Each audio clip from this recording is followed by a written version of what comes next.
Shalom, saya Berdiana Lupa Boleh dari Prodipak kelas C.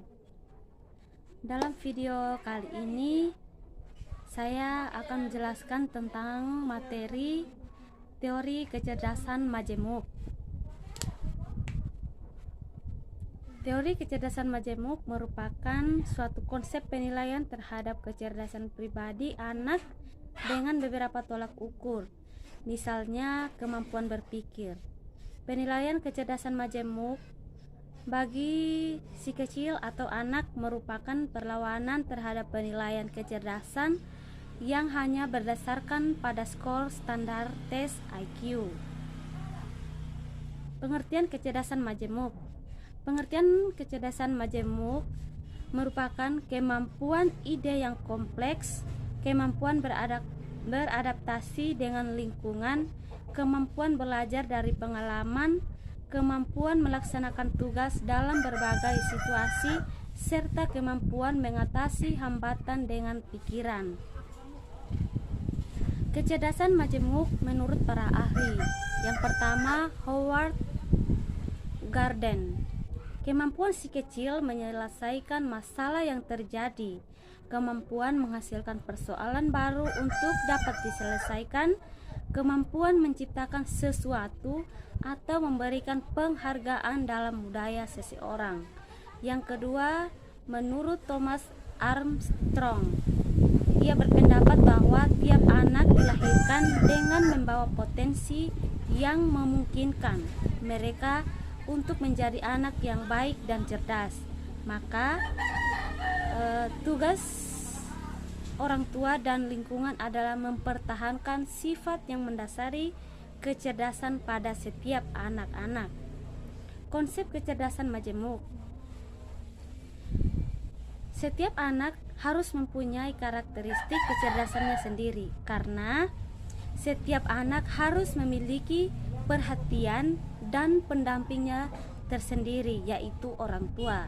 Yang kedua, setiap anak harus memiliki kebebasan dalam cara belajar sesuai dengan kecerdasannya, termasuk juga kebebasan evaluasi hasil belajarnya. Ketiga, proses belajar anak tidak terbatas. Berikut macam-macam kecerdasan majemuk.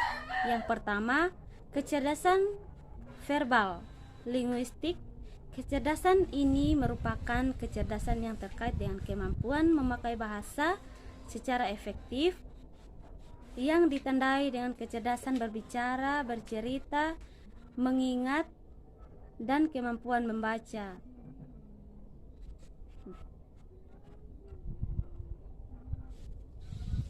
Rangsangan yang bisa diberikan orang tua untuk memberikan stimulus kecerdasan verbal ini kepada si kecil adalah mengajak berbicara, bermain huruf, bermain peran, mendengarkan lagu, dan sebagainya.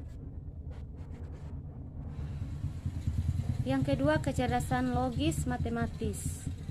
Kecerdasan ini merupakan kecerdasan anak yang berkaitan dengan kemampuan analisis masalah secara logis, menemukan pola atau rumus, serta melakukan analisis.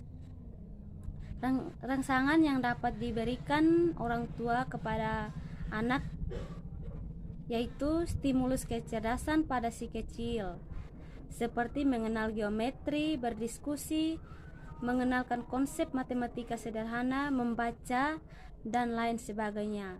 Ketiga, kecerdasan kinestetik jasmani. Kecerdasan kinestetik jasmani ini juga dikenal sebagai kecerdasan gerak tubuh.